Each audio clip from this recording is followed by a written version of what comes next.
Senhoras e senhores, muito bem-vindos ao ADEPOLcast, o podcast da Associação dos Delegados de Polícia do Maranhão. Meu nome é Jalves Carvalho, sou delegado de polícia e associado, e hoje eu tive a honra que o presidente Dominici me passar a bola aqui para apresentar um programa sobre um tema muito importante, cybercrimes. E para isso, eu trouxe um time de especialistas super especial que a gente vai apresentar depois da vinheta.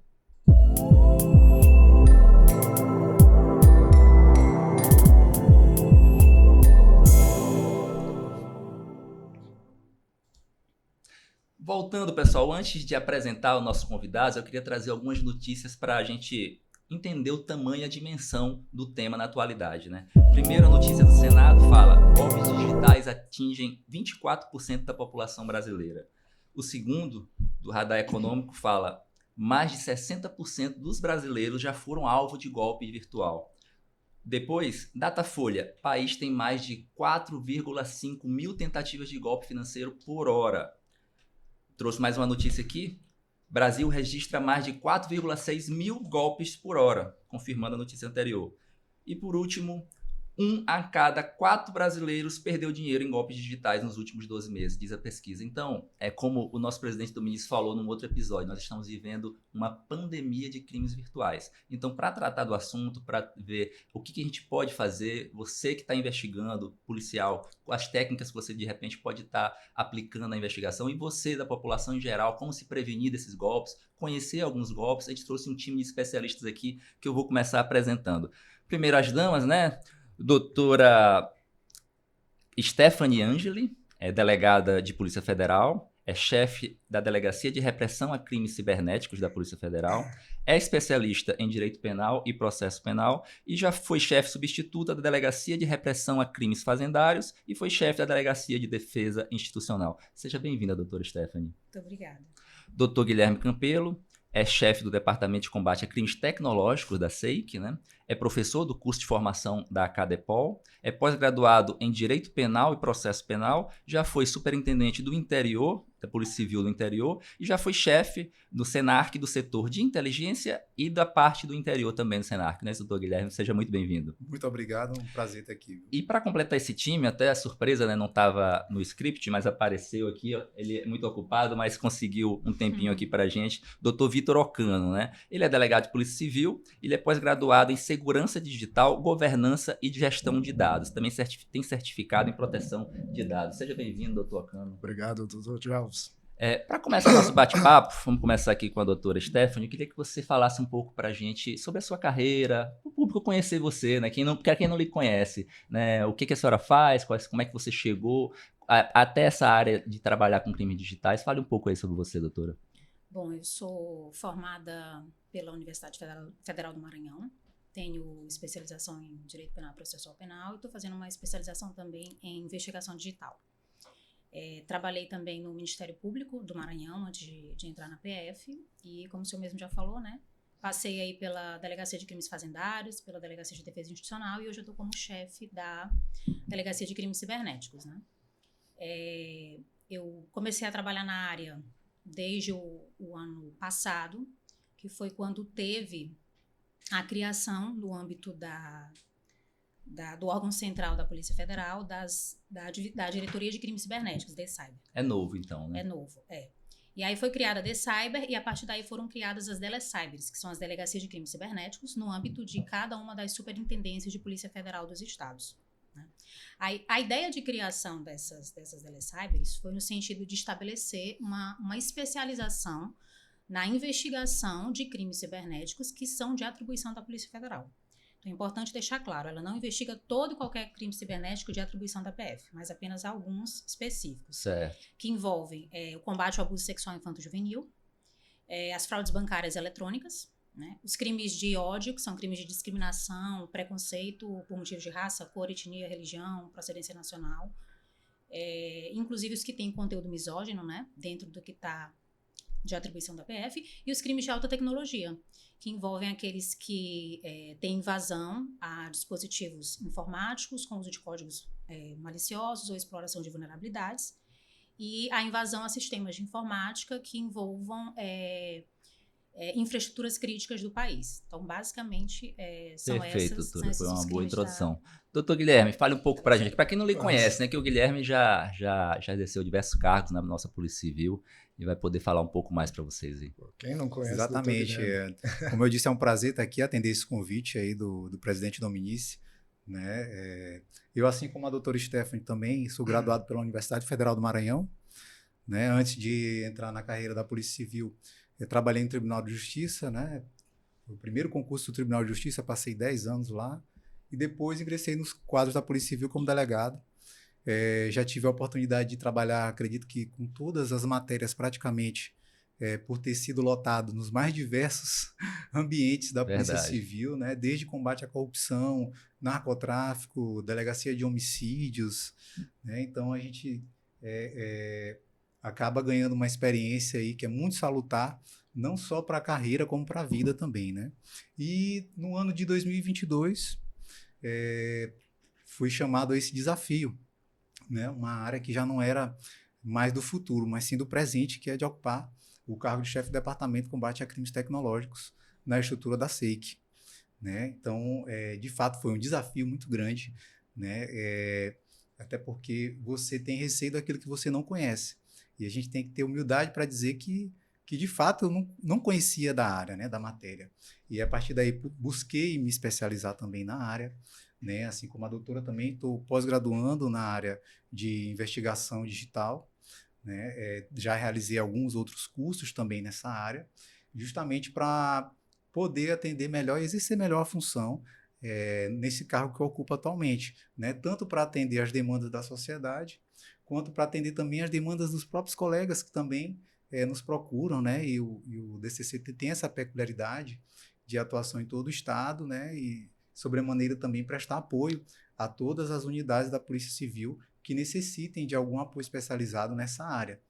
Né? E a gente enfrenta, sim, esse desafio aí cotidiano lá no DCCT, dessa massa de ocorrências com acréscimo desenfreado.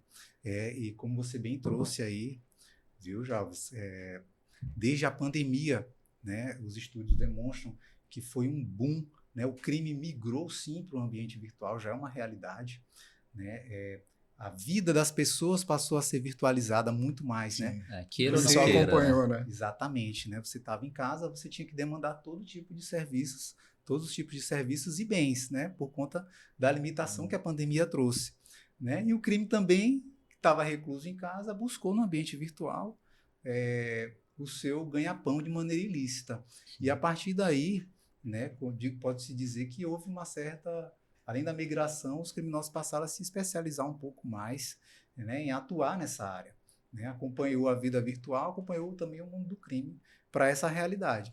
E aí a gente tem observado todos os anos o aumento expressivo no número de ocorrências, né, de corporações, pessoas, empresas que são vítimas de delitos dessa natureza.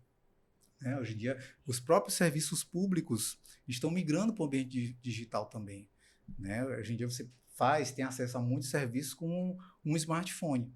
Né? E essa facilidade também os criminosos encontram, né? Pois é uma característica que chama muita atenção, né? E acho que é importante a gente falar, que hoje o criminoso com um smartphone de baixa qualidade, pode-se dizer, lá em São Paulo, por exemplo, faz diversas vítimas aqui no estado do Maranhão.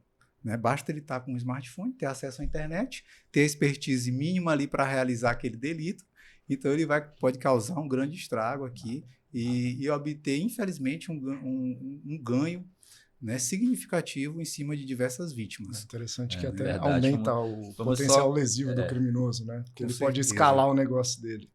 Verdade. Aproveitando aí a participação do Dr. Akana, hoje ele está de líbero aqui, né? Ele é um entrevistado, mas também é um co-apresentador aqui. Fazendo meio de campo. Doutor Vitor, eu quero que você fale também um pouco sobre a sua carreira. Aproveitando, já estou colocando o mapa ali de ataques cibernéticos ao vivo, né? Para você comentar também para a gente aqui. Mas fale um pouco da sua carreira. Show de bola. Eu, diferentemente dos colegas aqui, nunca trabalhei especificamente com crimes cibernéticos, né? Eu sou apenas um entusiasta, né? Acho que, assim como as demais pessoas, o período da pandemia foi um período de muita reflexão para mim, né? E comecei a aproveitei o tempo, né, esse tempo em casa, para ler, fazer alguns cursos, e por indicação de um amigo meu, eu acabei fazendo um curso de arquitetura de redes, né?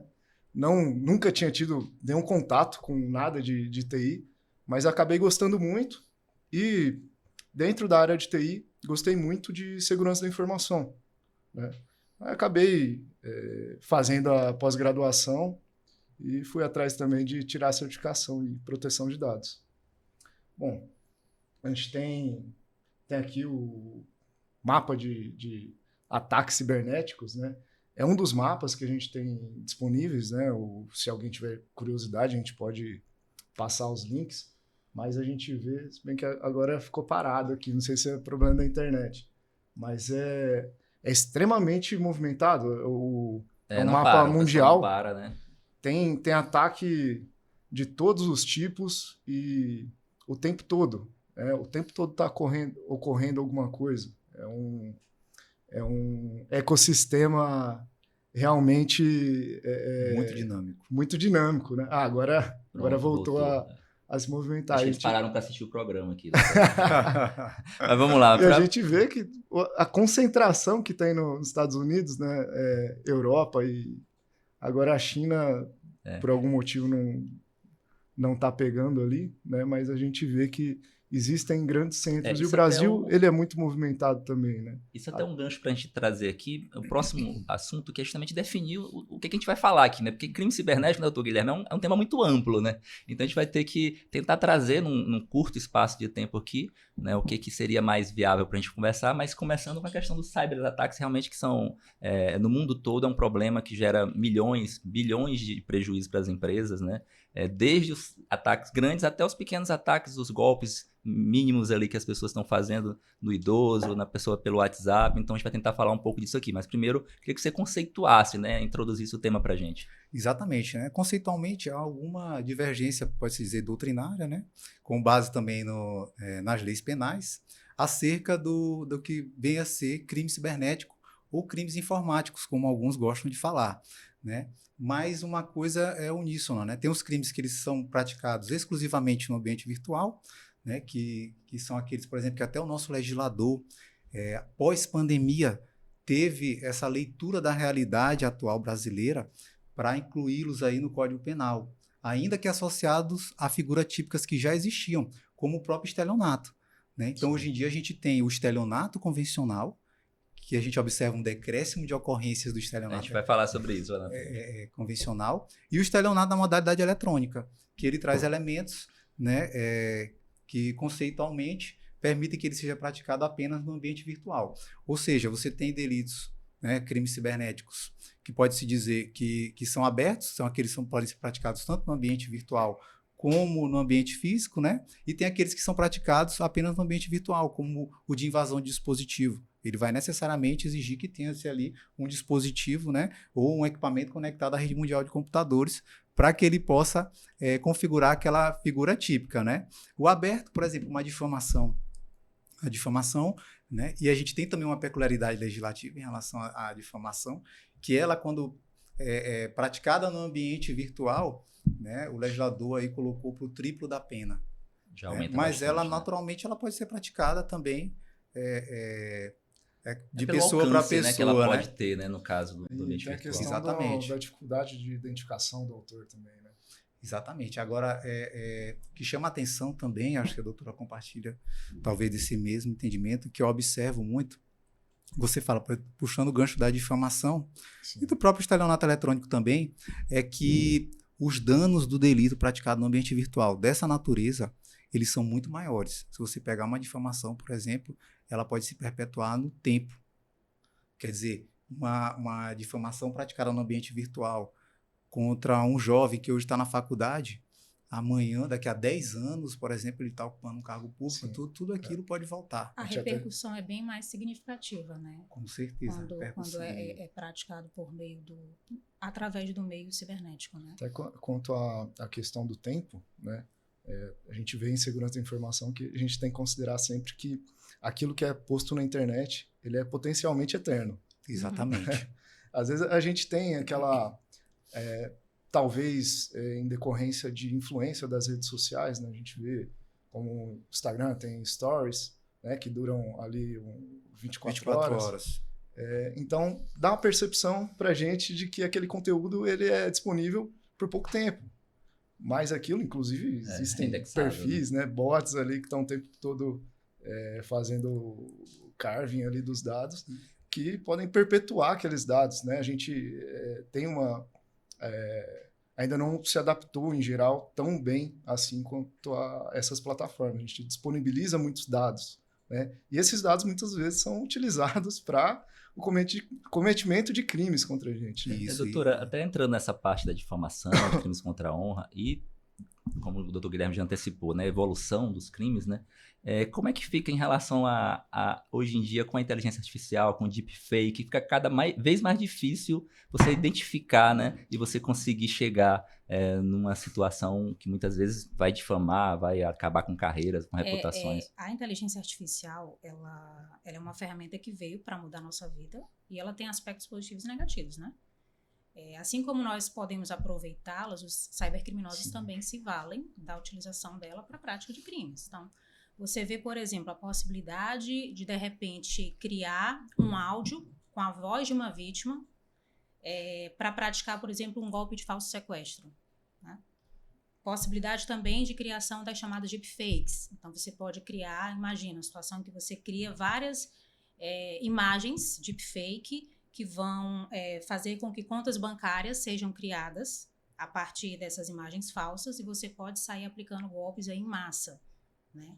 Então, com certeza, eles se aproveitam da inteligência artificial para poder aumentar a produtividade e, eu diria, até a qualidade dessas práticas criminosas. Sim. Porque fica aqui meio naquele limbo entre descobrir o que é real e o que é falso, né? Então, com certeza, é uma ferramenta utilizada por eles para um dado importante. Que aos olhos humanos, normalmente, não dá para ver. Exatamente, né? Eu vou trazer uma coisa também da inteligência artificial agora, uma curiosidade, né? Que dentre os crimes, já voltando à questão do conceito também, dentre os crimes cibernéticos, nós temos a cyberextorsão, que é um dos principais que acontece muito, né? Como o próprio ransomware. Mas dentro do tipo cyberextorsão, temos o sextortion, né? Que é também um crime de extorsão, né, onde o criminoso ele obtém de alguma maneira imagens íntimas da vítima e passa a extorquí-la para exigir valores ou mais imagens, né, sob pena de o quê? Compartilhar aquele material, criar perfis falsos nas mais diversas plataformas, né, para manchar, digamos assim, a imagem da vítima.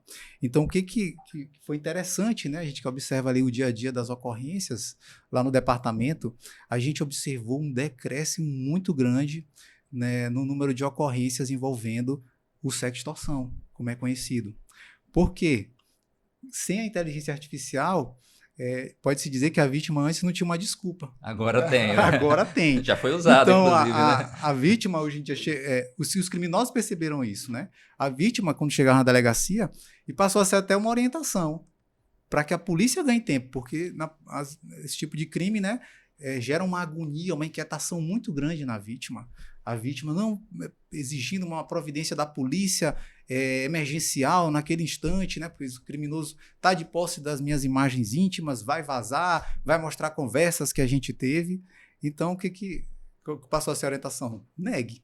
Coloque a culpa na inteligência artificial. Assim a gente ganha até tempo na investigação. Né? Tem que se adaptar, é verdade. Porque hoje em dia pode ser montado, como a doutora mesmo falou, uma imagem. Né? A gente observou, teve um caso emblemático aí que envolveu uma atriz, né, brasileira, que foi, acho que, o primeiro caso que ganhou mais repercussão, né? Onde os criminosos pegaram uma imagem de rede social, um vídeo também lá, e aí tiraram as vestes, né? Colocando como se ela estivesse numa cena de nudez. Né? E passou a circular essa imagem na internet. Então, por esse lado também, a gente observou uma queda no número de delitos dessa natureza. Porque a vítima chega em casa, principalmente, porque nesse tipo de crime a vítima às vezes tem mais medo em casa do que de qualquer outra coisa, né? É verdade.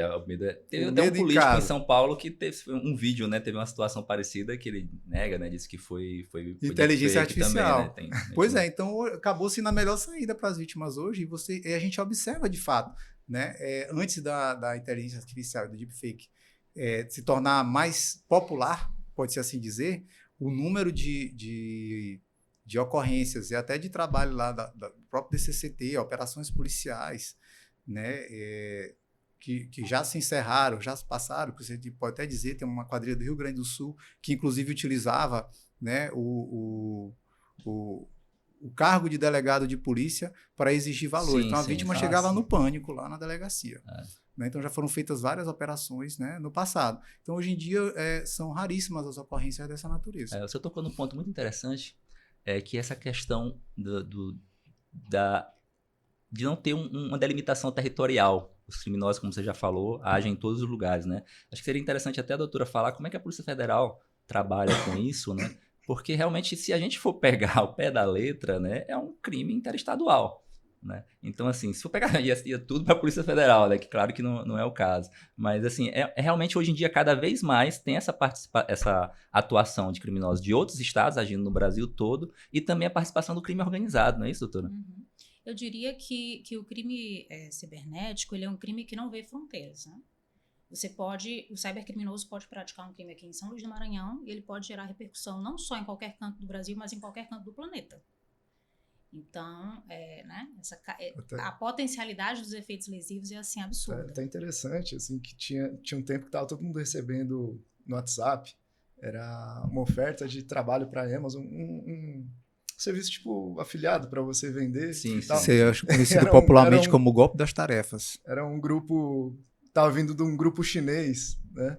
Assim, realmente não tem fronteira, assim, a língua também não é fronteira nenhuma, a gente tem os tradutores hoje muito bons, tem as inteligências artificiais, né? Só essa observação aqui. Exatamente. Nesse caso aí, puxando o gancho, né, conhecido como golpe das tarefas. Agora, o que é interessante é que, por incrível que pareça, a gente já pegou casos que, parece que é de um grupo chinês. O nome é de geralmente uma mulher chinesa. Aí a plataforma parece como se fosse chinesa. E na hora do pagamento vai para onde? Uma chave Pix de um tupiniquim, de um brasileiro. Então, e aí a gente já puxa o gancho, né? Acho que o doutor já vai falar sobre isso também, né? Da importância, acho que o momento mais importante e principal da investigação, uma vez que o crime já ocorreu, é o preenchimento da ocorrência policial. Tem que ter todos os dados ali para você trabalhar. Todos os dados. É extremamente importante.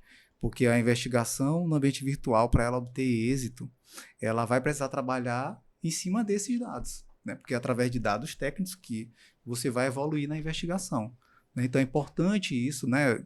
Serve também muito à população, né? A pessoa que foi vítima, né? Você que está assistindo aí, um parente seu, um conhecido, foi vítima de um crime dessa natureza, né? A primeira providência é tentar preservar os elementos de prova, né? Para que eles não se percam, e também coletar todas as informações, todos os dados relevantes. Quais são eles? Né? A conta de rede social daquela plataforma respectiva, né? O número exato ou o nome exato da conta, isso vai fazer toda a diferença. Se você muda um hífen ali, ou um underline no número de uma conta, acabou. ID, né? O período também, a data é muito importante, né? Então, são todos... Se eu estou esquecendo alguma, doutora complementa. Aproveitando o gancho que o doutor Guilherme deu, falar dessa questão como ele falou, os crimes cibernéticos, eles têm um grau de volatilidade muito grande. Então, o que acontece? Às vezes, a vítima encontrou um perfil falso no Instagram, ou então um site falso.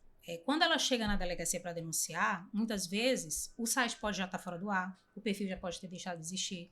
Então, é muito importante que a vítima, quando chegue na delegacia, ela apresente, como ele falou, ela apresente as informações necessárias para nos ajudar a chegar nos autores criminosos. Como ele disse, o nome do perfil, o site certinho, as datas, horários, padrão fuso horário em que se deram os contatos com a vítima, por exemplo, também nos casos de sextorção, né? Exatamente. E aí é importante também treinar o policial para fazer o atendimento correto dessa vítima, formalizando um auto de materialização das evidências eletrônicas, para poder preservar essas evidências, né? Ele tem que instruir corretamente a vítima, quais são as informações que ele efetivamente precisa dela, para poder fazer aquela coleta corretamente, detectar o que ele efetivamente verificou naquele momento no perfil falso, no site falso. Tem, inclusive, alguns softwares de código aberto que ajudam nessa materialização, para poder deixar o trabalho policial ali bem redondo e evitar a eventual alegação de nulidade das provas lá na fase de processo penal. Realmente, então, essa materialização das evidências digitais ou eletrônicas doutora, assim, só muito fundamental mesmo. Aproveitando o Muito gancho, o trabalho, a senhora até já conversou sobre isso, mas o trabalho de vocês na Polícia Federal, porque diferente do doutor Guilherme, acredito que as demandas de vocês já vêm de cima, do Ministério, ou alguma outra forma. A pessoa não vai registrar uma ocorrência geralmente lá. Explica, na verdade, para o público quando é que é a atribuição da Polícia Federal, se o público pode procurar em algum caso, quais casos seriam da Polícia Federal. Então, os casos de atribuição da Polícia Federal no ambiente cibernético são aqueles que envolvem as atribuições da Polícia Federal nos termos dos dispositivos constitucionais, né? O artigo 144 da Constituição, que vai falar dos crimes que ofendem bens, serviços, interesses da União, autarquia federal, empresa pública federal. Os crimes que estão elencados na Lei 10.446, que fala que são crimes que têm repercussão interestadual ou internacional e que exigem repressão uniforme. E quando acontece no ambiente cibernético, isso se torna também atribuição da PF. Essas informações, como você falou, elas chegam até nós, as notícias crimes, né? Elas podem chegar de forma anônima. Existe um canal que a PF tem, que é o Comunica PF, que permite que as pessoas possam fazer essa denúncia de forma anônima. As próprias vítimas, quando chegam, fazem um comunicado. Tem as requisições do Ministério Público, do Judiciário para instauração de inquérito, de investigação, e nós detemos também ferramentas próprias de monitoramento do comportamento criminoso no ambiente cibernético, que nos permite fazer investigações proativas em cima dos crimes que acontecem no ciberespaço. Doutor Guilherme, e no caso da SEIC, quando é que o cidadão procura a SEIC ou quando ele deve procurar uma delegacia ou uma unidade mais próxima, a delegacia diária dele? Como é que funciona essa atribuição da SEIC em relação a crimes cibernéticos? Em primeiro lugar, por força de instrução normativa, qualquer unidade da Polícia Civil a mais próxima, né, da residência da vítima, via de regra, né, deve fazer o registro daquela ocorrência, deve dar atendimento ao cidadão. Né? É muito comum a gente atender na SEIC as pessoas que vindo dos mais diversos lugares, inclusive do interior, para um registro de ocorrência simples. E a gente faz o atendimento, né? Porque a vítima já está lá, está com problema e necessita daquele atendimento da Polícia Civil. Então, é feito o registro do fato, né? Tendo atenção em relação a esses elementos, né? Mas, via de regra, a atribuição do DCCT, além de prestar consultoria, assessoramento, elaboração de relatório técnico para as unidades que assim necessitem do nosso apoio, as unidades da Polícia Civil de qualquer lugar do Maranhão atua no combate às organizações criminosas e os crimes cibernéticos de alta tecnologia, como a doutora falou, né? E tem também todo e qualquer delito que o delegado-geral determine que seja apurado pelo DCCT, né? Então, a instrução normativa tem também, pode-se assim dizer, essa deixa, né? Se houver determinação da Delegacia Geral, todo e qualquer delito lá... Dependendo da importância do caso, da caso, repercussão, algumas exatamente, situações em que né? ele determina da realmente... complexidade, que seja tratado lá no DCCT. Que, em regra, a unidade da base, lá, a unidade que vai atender a população é quem vai iniciar. Se, porventura, entender que já foge um pouco das atribuições ou até do conhecimento que, de repente, a unidade tem, da capacidade técnica, pelo volume de demandas que a gente sabe que é muito alto nas unidades, então, de repente, ele vai pedir um apoio do DCCT. Exatamente, o DCCT, nós estamos de portas abertas, né, para qualquer unidade, né? Inclusive, é comum esse nosso trabalho, a gente presta essa assessoria para a coleta das evidências no ambiente digital, orientação, né, trabalhar também, né? essas Tá evidências... nas atribuições do DCCT, né? Essa orientação. Exatamente. E aí elaborar relatório técnico também, né, para munir a autoridade policial que, de fato, tem a atribuição para aquela investigação, para aquele inquérito policial, para que ele possa seguir na investigação, realizando representação por cautelares ou realizar indiciamento, se assim ele entender. Perfeito, doutor. Vamos passar aqui, eu queria mostrar para vocês... isso aqui são dados do Fórum Brasileiro de Segurança Pública e ele trata justamente o que o doutor Guilherme tinha acabado de falar, né? Outros crimes estão diminuindo e o estelionato estão crescendo, né? Isso é natural. Você trabalha na SEIC, até viu a questão da quantidade de roubos a banco, por exemplo. Dá muito trabalho, rapaz, roubar um banco. Você tem que organizar Exatamente. toda uma tarefa, uma empreitada, você tem que alugar carro, alugar armamento, você vai arriscar a vida ali, trocar tiro com a polícia, para depois você ficar preso, porque de repente fica preso. No caso do estelionato, eu gosto de falar, é mais simples, né? Você, como o doutor Guilherme falou, o celular de dentro do presídio, o cara consegue entrar e tá dando golpe no Brasil todo, as penas são menores e muitas vezes nem ficam presos por isso. A rentabilidade é maior, então é mais ou menos isso aí. Então, esses aqui são alguns dados, por exemplo, né? A quantidade de roubo de celular, de veículo está diminuindo, de carga, né? Enfim, todos os outros crimes estão descendo e o estelionato está crescendo, né? Tem ali até a média, um golpe a cada 16 segundos. Né? Pode passar, produção. 360% desde 2018. 360% desde 2018. Aquilo que a gente conversava antes, né? Não, isso aí é a notícia. Lá isso, ó. Isso aí é a comparação, por exemplo, de roubos versus estelionatos, né? Então, assim, desde 2018, como o roubo desceu e a quantidade de estelionatos que foi subindo. Pode passar. Isso aqui é o Maranhão, só pra gente ter ideia, né? Em relação aos dados, você vê... se você pegar, é interessante, né? O estelionato, ele teve até uma diminuição. Pequena, né? 0,1%, mas por meio eletrônico aumentou 8,6%, doutor Guilherme. Então, e é interessante, viu, doutor Jalves, que eventualmente a gente ainda olha alguns casos que são, de fato, de estelionato eletrônico, porque o legislador ele quis abarcar muitas condutas como sendo típicas de estelionato eletrônico, que inclusive a pena é até maior, né? Pena máxima de 8 anos. Né, às vezes registradas como estelionato simples, né? Às vezes por desconhecimento mesmo, né, desse detalhe lá do que o legislador trouxe, né? E uma questão acho que muito importante, né, aliado a essa questão dos números, né? Nós estamos lidando aqui com números, né? Sim, claro. Tem a questão também do impacto psicológico dos crimes praticados no ambiente virtual. A gente observa cotidianamente não só os crimes contra a honra, mas os crimes patrimoniais, né, são dinheiro de uma vida que a pessoa tem lá e que ele é tomado, né? Então, os efeitos psicológicos, a carga psicológica desse delito é muito pesada, né? As vítimas costumam mesmo chorar na frente da autoridade policial quando se deparam com crimes dessa natureza. E aí surge algo que é muito comentado, né? Que busca muito pessoas de mais idade e tudo.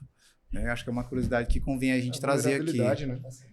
Mas mais do que isso também, além das pessoas de mais idade não estarem tão atualizadas com o manuseio das diversas plataformas, né, no ambiente virtual, temos também a questão de que supõe-se, o crime sabe disso, que a pessoa no fim da vida já tem ali, como se diz popularmente, seu pé de meia. Já tem uma situação financeira estabilizada. No mínimo, vai ter um benefício, recebendo quem contribuiu ali ou quem se encaixa naqueles requisitos legais, vai ter um valor para ser capturado pelo criminoso, né? Então, essas pessoas têm, sim, sido mais atingidas, né? Sido mais buscadas quando se trata de crimes dessa natureza. O estelionato é democrático, né? Ele atinge todo mundo indistintamente. Todo mundo, né? Mas visa mais o dinheiro. Por isso você vê, quando o delegado Ocando colocou o site que mostra os ataques em tempo real, mas tem muito nos Estados Unidos, né? A concentração de riqueza. Estados Unidos existindo. É onde tem o dinheiro. A mesma coisa é a questão da idade. Supõe-se que a pessoa já tem uma poupançazinha ali, né? Eu ressalto aqui, de repente, como talvez um dos elementos que pode contribuir para o aumento dessas práticas de estelionato por meio eletrônico é a falta de educação digital da vítima, doutora, muitas vezes, perfeito. né? Você vê, muitas dessas práticas de estelionato eletrônico se dão por meio do famoso phishing, né? Que é a técnica da pescaria de dados. Então, a vítima acaba sendo induzida a clicar, né, em links que levam ela a páginas falsas de sites, a preencher formulários indevidamente. Enfim, ela acaba fornecendo as informações que o criminoso precisa para a prática, né, desses estelionatos. Então, de repente, aí, campanhas de conscientização. Isso é importante, né? O doutor Cano até falou a questão de mensagens, né? Queria que você comentasse a questão de quantidade de e-mails que se recebe. Cada dia, se você olhar a sua caixa de correios, uma quantidade. Também, aí todo dia agora... SMS é o pior. SMS, então, é a maior porta de entrada. Se você pegar, se você abrir seu e-mail agora, vai estar lá. É do correio, porque você foi barrado na alfândega, uma encomenda que você nunca fez. É uma compra que você não fez. Enfim... cada dia é uma novidade. Então, assim, quais são as recomendações, doutor Cano, que você daria para as pessoas se protegerem, né, dessa forma, assim, em relação a mensagens que recebe, seja por e-mail, seja por SMS? Porque em qualquer sistema de segurança da informação, o elo mais fraco vai ser humano, né? A gente consome plataformas, servidores de aplicação. Hoje, se tem uma concentração muito grande, né? Você vê que até sai um pouco daquela regra de Pareto, né? Acho que a internet ela proporciona isso aí. Os grandes players eles acabam concentrando demais os clientes, né? E a renda, né? Desculpa, qual que era a pergunta? Em relação às recomendações justamente para essa quantidade de e-mails que você recebe e tal. Então, eles têm muita condição de proporcionar segurança. Eles pensam muito. O design das aplicações é muito pró-segurança. Porém, tem o usuário nesse sistema também. E, geralmente, como é o elo mais fraco, é onde vai ser explorado. Então, entram aí as técnicas de engenharia social, né? E dentre as técnicas de engenharia social, phishing, aí tem gente que faz diferenciação de smishing, vishing, que seria o de voz, né? De voz, SMS,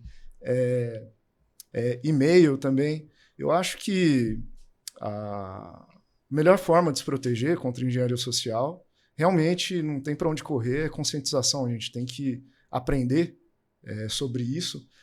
Porque engenharia social é basicamente você utilizar...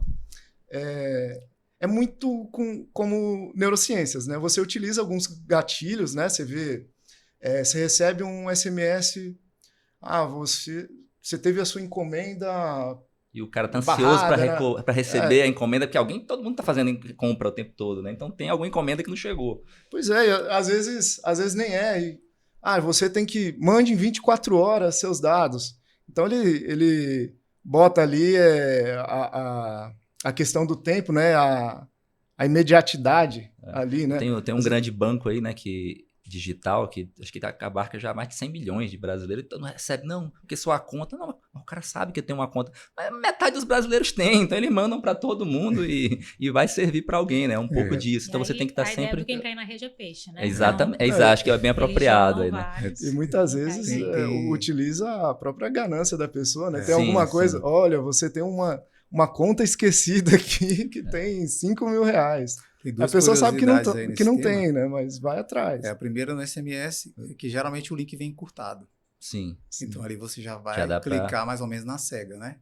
Então por isso que SMS, a recomendação é não clicar de maneira alguma. Se você recebe um SMS com algo que você tem uma conta em alguma plataforma, dizendo, clique aqui, não, você não sabe o canal oficial da plataforma, vá lá e digite você mesmo. Sim. E tenha atenção no que você está digitando. Outra coisa, não basta só botar o primeiro nome daquela plataforma no seu buscador. Porque os criminosos, reiterado, várias operações policiais. Agora, semana retrasada, nós fizemos uma aqui. Eles pagam para que o anúncio deles fique no topo dos buscadores. Você começa a procurar, já aparece. Então, você bota lá a segunda via do IPVA. Envenenamento de mecanismo de busca. Você vai, clica no primeiro, e aí isso é interessante. Aí a pessoa... Né, todo mundo se pergunta isso, né? Chega na delegacia, meu Deus, mas ele sabia todos os meus dados. Como é que pode isso? Hoje em dia você vai fazer uma compra numa farmácia, a pessoa tem todas as informações suas, tem que abrir um cadastro lá, né? E nesse diagrama do crime cibernético, ele tem no topo os coders, que são as pessoas que programam, que fazem o que se chama das APIs. Por exemplo, para poder funcionar um site desse falso do IPVA, além do criminoso pagar, ele vai ter uma API que faz a busca. A pessoa vai digitar lá o Renavan do veículo dela, por exemplo. Então, o programador ele vai desenvolver uma API para o crime. É crime as a service que se fala. E aí, quando a vítima colocar os dados, no caso do IPVA, a API vai buscar no site original do Detran Maranhão as informações com valor, com tudo, e depois vai devolver para ele o boleto fake para ele pagar como se estivesse pagando o IPVA. A mesma coisa no do banco. Então, no topo, nós temos os coders. Em segundo lugar, em grau de importância, nós temos os crackers ou data brokers, que são os que vão ser responsáveis por quebrar esses bancos de dados. Então, é porque não tem estatística, mas aquele gráfico bacana que apareceu aí, né? Que vai uma setinha para um lado, para o outro, dos ataques. Sim, sim. O principal lá, o objetivo desses ataques é quebrar os bancos de dados.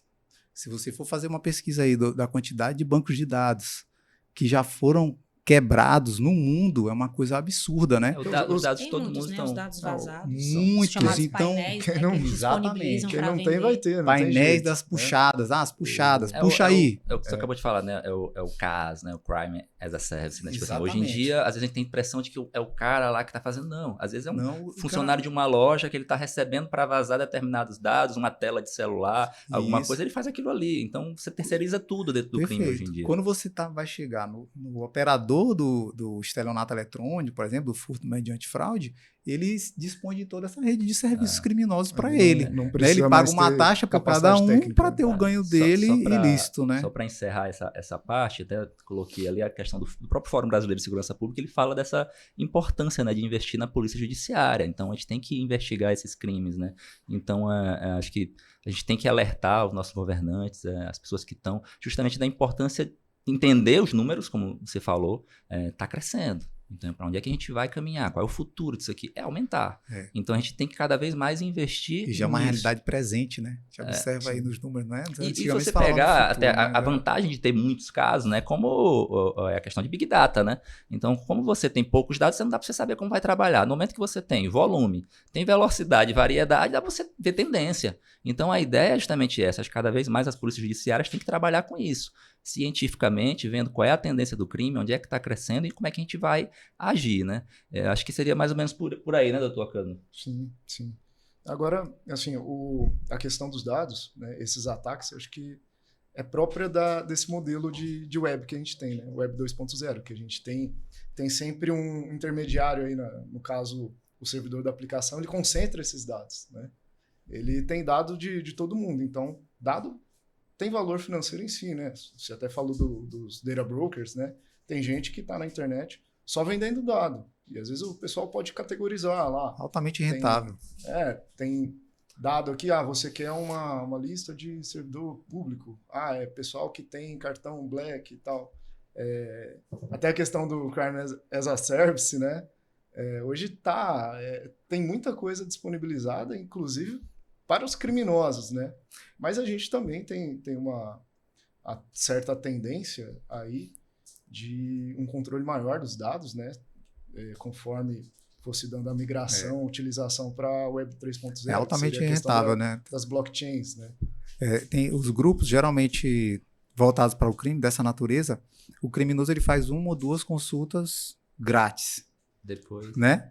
E depois ele passam a cobrar, porque sabe que o criminoso ele precisa movimentar muitos dados, né? Se você for parar para pensar, a gente tem um outro crime também que é eminentemente cibernético, que é o spray and pray. É muito comum. Aí eu observo, até muitas pessoas, quando pegam um spray and pray, vão para a Polícia Federal, porque se assustam, né? Uhum. Como é o spray and pray? Ele é muito simples. O criminoso, ele pega aquele e-mail daquela vítima que já está vazado lá, que ele olhou no vazamento de dados, e aí ele espalha e-mails para várias pessoas no Brasil e no mundo, né, e dizendo, olha, eu tenho aqui, o seu e-mail foi vazado, tudo, tem informações, o texto é o mesmo, padrão.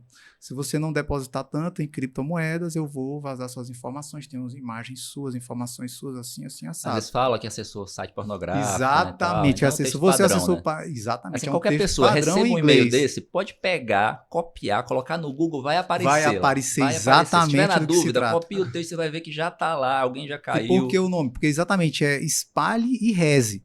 Então, quando as pessoas pegam o spray, é muito comum eu pegar já a certidão de ocorrência da PF. A pessoa teve lá, achando que era uma coisa altamente, né? E traz pra gente para que seja apurado, com medo, né, de realmente aquilo ter acontecido. E às Gatilho vezes do a medo. vítima pode ficar muito amedrontada, né, diante de crimes desse caso e se perguntar como isso aconteceu. É justamente por conta dos nossos dados vazados, né? Teve esse mega vazamento de dados que aconteceu, se eu não me engano, em 2018, né? Isso. Então, muitos bancos de dados foram vazados, eles têm isso facilmente à disposição e utilizam como mecanismo para a prática desses crimes, né? Por isso, ressaltar a ideia de que o cybercriminoso, ele não é necessariamente aquele hacker que está lá atrás de um computador, né, não tem vida social e está ali, né, 24 mancomunando horas naquela coisa ali, alguma tentando Não, invadir não o seu necessariamente. dispositivo. Às vezes ele é a pessoa que tem conhecimentos mínimos de informática e se vale desses dados, De né, serviço dessas de outras informações, pessoas, de outros criminosos. exatamente, do crime como serviço, né, para poder praticar esses crimes. O nome desse... Tem esse nome porque é espalhe e reze, né? Se você for parar para pensar, o criminoso manda isso daí para 1 milhão de pessoas. Ele ganha na escala, Se né? a metade pagar, É, escala. meu amigo. Vira um negócio escalável. Um décimo E pagar. muita gente paga. É, E verdade. não fala nada para ninguém. Senhores, a gente está encaminhando aqui para o final, mas eu gostaria, tem 2 coisas que a gente queria falar rapidamente. Primeiro são dicas, né? Eu queria que vocês dessem dicas primeiro para os servidores, né? Da nossa Polícia Civil, da Polícia Federal, de outras instituições. Então, quem trabalha com segurança pública, como é que pode, primeiro, começar a entender sobre crimes cibernéticos, onde é que ele pode se informar, cursos que pode fazer, né? E segundo, dicas, claro que é uma informação muito sensível, mas como é que seria a investigação de crimes cibernéticos na prática, né? O que as pessoas podem fazer? Eu acho que essa necessidade de capacitação do policial é algo, assim, está na ordem do dia, principalmente para essas modalidades criminosas dos cybercrimes, que vão evoluindo com o tempo, né? Então a gente tem que acompanhar o comportamento do criminoso. Ele está se especializando, a gente tem que se especializar também. Então, capacitar o policial nessas temáticas, investir em ferramentas de investigação criminal tecnológica, muito importante. Dotar o Estado de capacidade, de bons equipamentos de investigação. Né? Nós temos ferramentas que a nossa legislação dispõe, meios de investigação, meios de obtenção de prova, interceptação telemática, afastamento de sigilo de dados armazenados em nuvem, a própria busca e apreensão, os meios de prova que nós temos, né? É muito importante capacitar o policial. E eu diria também a necessidade de fazer a questão fortalecer a questão da educação digital, justamente para prevenir as possíveis vítimas dessas práticas criminosas, porque prevenir é sempre melhor do que remediar, né? Sim. Então, aí procurar algumas dicas práticas, procurar ter senhas seguras, mudar as senhas periodicamente. Já falamos aqui, não clicar em links suspeitos, usar sempre antivírus, tomar cuidado com essas mensagens aí de engenharia social, né, muito alarmantes, Sim. muito urgentes, né, que mexem com o psicológico da pessoa. É isso. Ter sempre o software atualizado também, Atualizar os porque softwares. juntamente com o Exatamente. antivírus, a atualização do software é importante, porque à medida que ele vai ficando obsoleto, os vírus de hoje vão alcançar os Sim. softwares de ontem, entendeu? Então Muitas vezes, a atualização do dispositivo é às vezes muito as pessoas importante também, ficam só com a complementando. notificação ali do Windows anos. Vai deixando. Exatamente. Isso é muito Não faz, importante, o já patch entrando tá no disponível, outro tema, né? que a gente tem que conversar justamente isso. A parte de prevenção, as dicas que vocês podem dar para as vítimas também, né? Justamente isso, vocês já estão entrando. Que as pessoas em casa às vezes não têm ideia da quantidade de bombardeio que eles estão o tempo todo, né? Em relação a tentativas de golpe. A maioria não dá certo, mas alguns caem, né? Então, e grande parte da população cai, né? Então, acho que é mais ou menos por aí. Com certeza, né? E só voltando um pouco à questão dos nossos policiais, né? Na dica para os sim, nossos sim. policiais. Esse conhecimento, ele, de maneira premente, como a doutora falou, ele tem que ser popularizado na polícia. Hoje em dia, se a pessoa vai xingar a outra, ela vai xingar por um aplicativo de mensageria, Sim. por uma plataforma de rede social, e vai cair num distrito policial. Né? Então, assim, tem gente que tem receio em compartilhar informação, não, mas esse tipo de informação ele tem que ser compartilhado. O DCCT está de portas abertas, se a gente atende a população para atender os colegas também. Né? Às vezes o colega está com uma coisa ou outra, a gente faz por ele, mas eu sempre deixo a mensagem, olha, se você tiver meia hora para passar aqui, a gente senta e faz junto, Ensina. explica para você. Esse conhecimento é o tipo de conhecimento que não pode ser compartimentado para o policial. Né? Então, o pessoal não pode, né? Não deve se melindrar em Exato. relação a isso. né? Se você não tem humildade, você não ganha novos Às vezes acha que conhecimentos. você não vai entendeu? querer passar, que quer ficar... com Não, mas não conhecimento. existe Não, isso. não Tem, existe, isso tem não que ser pode existir. desmistificado. Né? Então, nós vamos estar de portas abertas para receber todo e qualquer colega que tenha interesse, e todos devem ter esse interesse. Né? Só fazer uma observação, tem muitos cursos que eles são gratuitos. Hoje, o conhecimento está todo na internet, né? Está tudo disponível. A gente tem muitos cursos, inclusive de muita qualidade, que eles estão acessíveis 0800. Então, acho que basta interesse, né? Não somente interesse, né? Acho que a gente usa um pouco do ativo mais precioso que a gente tem, que é o tempo. Eu gosto de falar, né, que o conhecimento é igual dinheiro, né? Se você não usa hoje, ele vai perder o valor. É verdade. Então aproveite para gastar teu conhecimento, meu amigo. Transmita, passe Com para os certeza. seus colegas, porque você vai ficar com conhecimento. Você estuda agora, doutor Guilherme, você fez um curso agora. Daqui 6 meses você vai fazer outro, já mudou. Não é, doutora? Verdade. Não é assim que funciona? Você vai fazer, Exatamente. vocês estão sempre se atualizando. A gente faz um curso, fica 6 meses sem ver aquilo ali, quando, eita, já não é mais isso. Ou seja, se você não gastou aquele conhecimento ali, ele já perdeu dinheiro. A inflação do conhecimento veio, já comeu tudo. É mais ou menos assim verdade. que funciona. E quanto algumas dicas, né, de prevenção, se o tempo ainda me permitir, Claro, nós temos a ideia Trazer- né, produção? Dá para fazer. trazer um dos campeões de ocorrência, né, a plataforma Instagram. Certo. Hoje em dia está vamos todo falar, mundo vamos integrado entrar na nesse plataforma tema agora. Instagram, né? Então, a primeira regra que eu posso fazer para vocês aqui é você não vincular o número de telefone à sua rede social, principalmente se você depende dela para trabalho.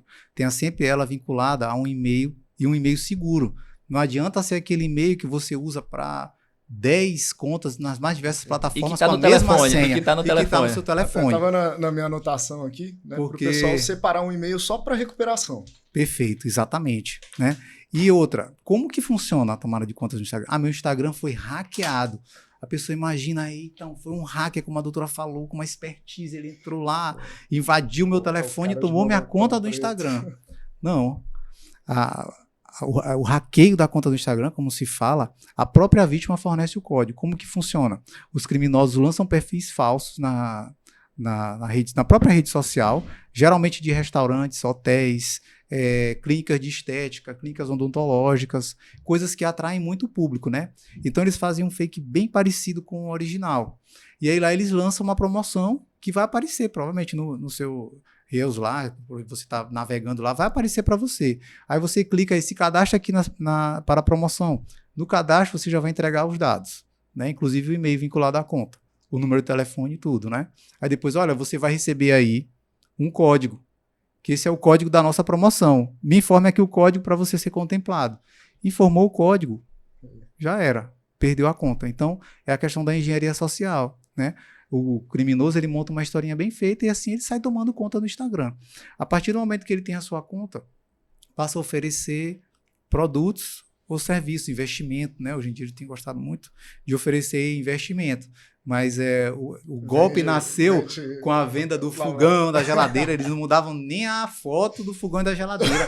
E era incrível o número de pessoas que pagavam, porque a pessoa vê a doutora, ela gosta de uma reputação, ela tem lá os amigos, seguidores dela na rede social respectiva, né? Então, pô, se a doutora está oferecendo um produto daquela natureza, ou um investimento, meu Deus, uma credibilidade muito grande. E assim, então, o ganho do criminoso, para você entender como funciona. Né? Eu ressalto também, como forma de prevenção, a utilização do aplicativos de autenticação em 2 fatores, né? Sim, muito importante. Perfeito, muito e a importante. questão do acesso a redes Wi-Fi públicas que não são muito seguras, né? Que são facilmente hackeáveis. Às vezes as pessoas não se percebem, né? Isso, pela rede pública. Uma risco, rede Wi-Fi infectada, você pode usar acessar VPN, todo né? mundo. Hoje em dia a gente tem até muitos antivírus que eles têm um pacote dentro da assinatura ali diário. É verdade. Outra dica importante. Problema. Né? Por que não atrelar o número de telefone à sua rede social? E isso aí já puxa o gancho para outro golpe também, que é impressionante, é um dos campeões de ocorrência, né? Porque se o criminoso praticar o golpe conhecido como SIM swap, ou seja, que é a tomada da sua linha telefônica, ele vai ter acesso à sua rede social, você não vai ter como recuperar, né? Esse golpe aí não só rede social, um dos principais. Né? Qualquer aplicação que você tenha utilizado duplo fator de autenticação através de SMS. Através do SMS, né? Então, isso traz o gancho também para a questão do WhatsApp, que é um outro ainda campeão. A gente pode até A gente entrar tem- nesses golpes, né? Rapidamente falar, você falou do WhatsApp, Isso. que você falou de golpes campeões, né? Então vamos Esse trazer aqui aí- algumas coisas. A questão do falso WhatsApp, que o Do pessoal liga, mamãe troquei eu fui de número. clonado. Não, eu gosto de falar que é a clonagem tupiniquim, né? O pessoal inventou Isso. aqui, simplesmente pega qualquer outro número Clonaram meu que número. não tem nada a ver, pega a sua foto de perfil, que é outro fator que você Utiliza. pode colocar para não ficar disponível a sua Isso, foto de perfil apenas pra para os qualquer seus pessoa. contatos. Então isso é importante. Perfeito. Mas as pessoas pegam aquela tua foto, ou de uma rede social, de alguma coisa, pessoas que têm rede social aberta, colocam ali e mandam mensagem pra pessoa, sou eu, troquei de número. E as pessoas ainda caem Tive um nessa problema. questão da informação, né, doutora? Que a senhora tinha falado. As pessoas têm que se entender e têm que se informar como funciona para que não caia, né? Por aqui, aquele momento de bobeira, né? Que você acaba, que muita gente cai. Exatamente. Tentar entrar em contato, né, com a pessoa Sim. que está, para realmente confirmar, trocou de número, né? Isso aqui não é falso. E mais, né? Troquei de número, preciso fazer um pagamento. Sempre Já é. envolve Tive um dinheiro, problema, né? tive um Recebeu problema algum E na a hora do meu... urgência. Para, respira, pensa bem. Exatamente. Né? Evita muito problema. E é Exatamente. impressionante que a pessoa, logo depois que ela transfere, parece que vem aquele... A pessoa volta ao estado de Cai, espírito, Cai ela em si. transferiu, aí a pessoa começa a desconfiar e se dá Mas é conta. porque o estelionatário é De bom que nisso, foi né? Ele é bom em vítima te de um enganar, crime, né? O né? trabalho dele é aquele ali. Ele utiliza convence a muito pessoa da urgência, urgência. né? É. Urgência é quase a totalidade dos golpes ali. Você vai ver que tem gatilho de medo e urgência. Isso aí, dando segmento, nós temos o golpe do intermediário em plataforma de venda. Esse é muito principalmente comum, né? Muito comum. Já foi muito de veículos, né? Vendedor e comprador existem e os dois são vítimas. E ficam brigando quando, na verdade, o comprador transferiu o dinheiro para o intermediário, que está lá em outro estado, que é uma chave Pix que não tem nada a ver com quem está vendendo, né? Para resumir. Né? Ou seja, é uma pessoa que entra ali, por isso que o nome do golpe é do intermediário. Ele se intromete, né, numa negociação entre duas pessoas que, de fato, um quer vender, o outro quer comprar. E ele, utilizando da engenharia social, mais uma vez, ele aumenta muito o preço para quem quer vender, diminui muito o preço para quem quer comprar, a pessoa fica naquela ânsia de comprar, está muito barato, vou fazer um negócio, e na hora de pagar, tá uma chave Pix lá do Mato Grosso. Se tá bom Né? demais, Não tem pode nada a ver. desconfiar, É normalmente, É o suposto realmente primo, amigo de quem está vendendo, cara. E aí depois vítima e as duas vítimas, né, fica uma desconfiada da outra, porque realmente eles são envolvidos emocionalmente naquela trama narrada pelo criminoso. Né? Eles acabam ali ficando uma... Então você ainda tem um trabalho de acalmar os dois, até um Acho que acreditar que o outro não está Acho envolvido. que chega um momento que a pessoa quer acreditar, quer que seja real que seja aquilo lá. real. Fala, não, Exatamente. o problema é com esse aqui, né? Exatamente. Ela não quer acreditar que levou um golpe. E aí, seguido disso, nós temos os sites falsos, né? Site falso de leilão, por exemplo, né? De instituição bancária. O tipo de site falso, como dica de prevenção, a primeira é você reparar bem na escrita do site, né? Tem dois tipos de site falso. Aquele que muda um pequeno detalhe no nome principal do site, né? E o outro que ele coloca o nome verdadeiro, né, da instituição, mas bota .net. Uma plataforma, um site hospedado lá na Índia.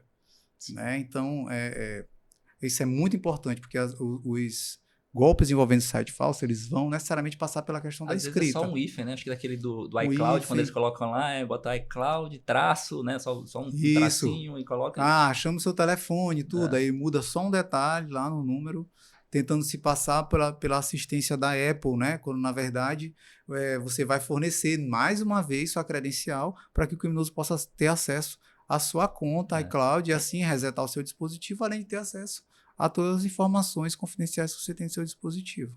A gente está se encaminhando para o final, né, produção? Aqui vamos com as considerações finais. Doutora, o que a senhora deixaria aí mensagem para a população, para os agentes da lei? Ressaltar o que eu já falei anteriormente, né? A importância de adotar um comportamento preventivo. É sempre melhor prevenir do que remediar. Então, a vítima, as potenciais vítimas, né, do crime, elas têm um papel muito relevante para evitar que sejam vítimas desses golpes.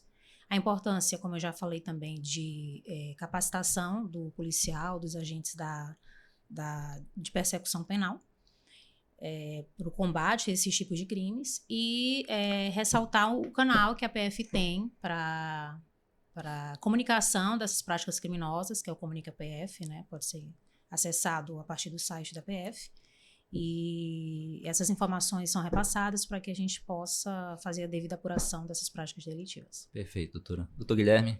Eu vou usar minhas considerações finais primeiro para reforçar que o DCCT está sempre à disposição, né, de todos os colegas, seja da Polícia Civil, da Polícia Federal também, né, para qualquer tipo de atendimento, assim como da população. E também trazer que, como a doutora falou, a questão da educação digital, né, é uma questão urgente, é para hoje, né?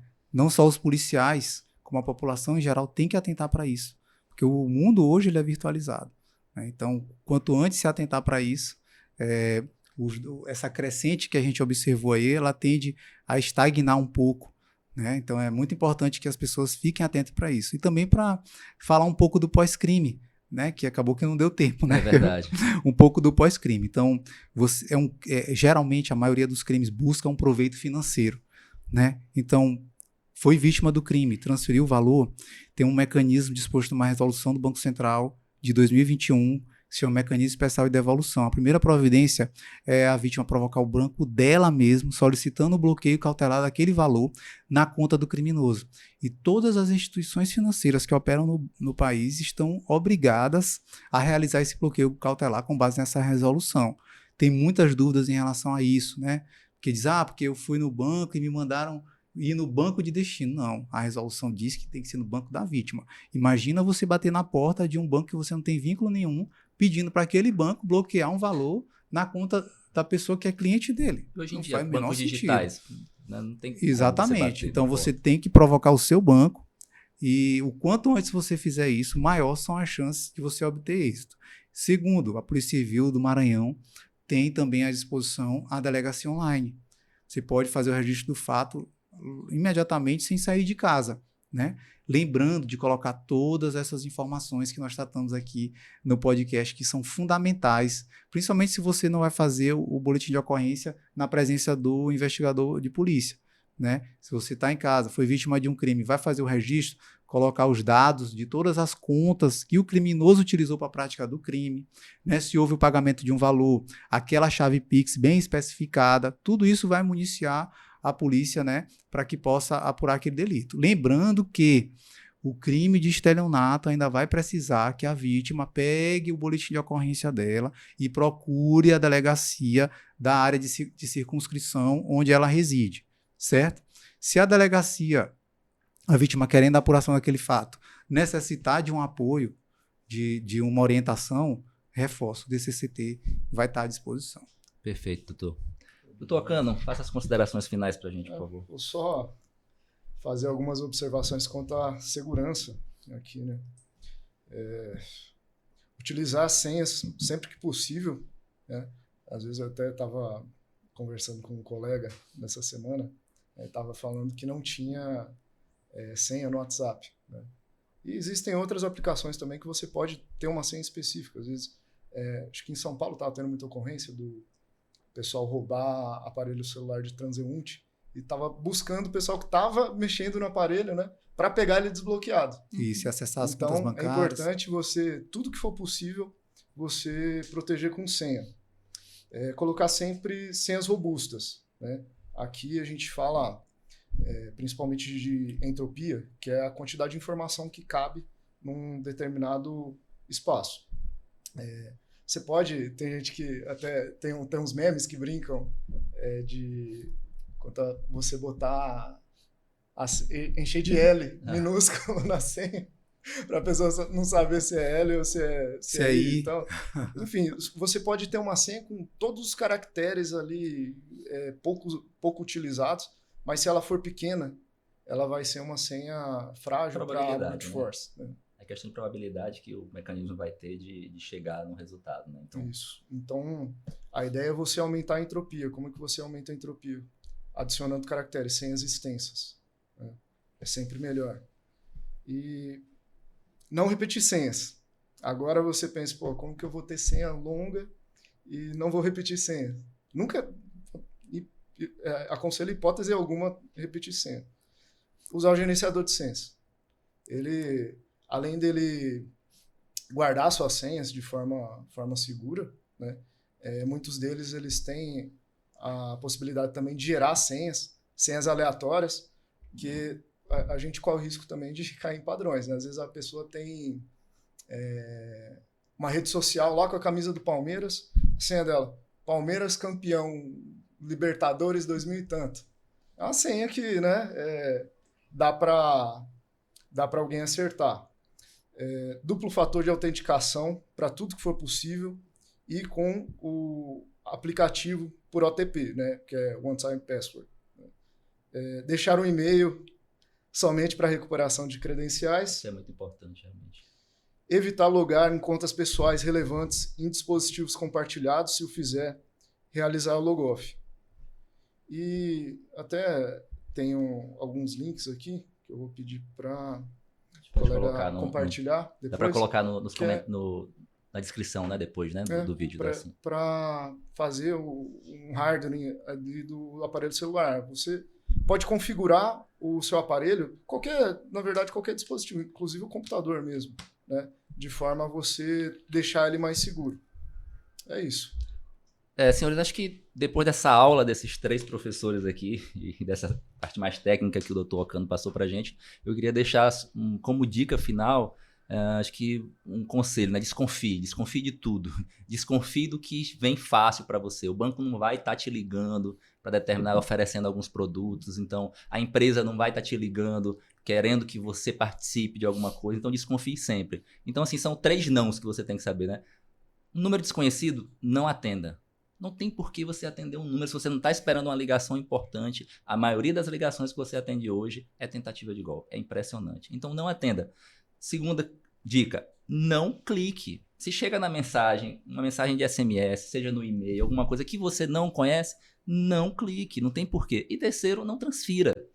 Desconfie sempre quem é que está lhe pedindo transferência. Por que você vai transferir? Confira o Pix. Eu acho que tendo esses conselhos gerais, assim você consegue se sair de muito golpe, né? No mais, senhores, acho que foi uma satisfação enorme, tá? Agradeço novamente ao presidente do ministro, ceder a bancada para mim aqui, foi um prazer receber esses amigos aqui. A doutora eu não conhecia, mas com certeza a partir de agora a gente vai ter uma relação institucional mais próxima, né, doutor Guilherme? A gente vai conseguir trabalhar, tentar pensar numa forma de trabalhar juntos aí, esse problema que é tão sério, né? E no mais, agradecer a você que está assistindo aqui até o final, agradecer aos policiais, aos delegados, né? Agradecer à população em geral que está aqui privilegiando, né? Com a sua audiência. E, mais uma vez, obrigado, uma boa semana. Fique sempre atento. Valeu. Acho que é isso.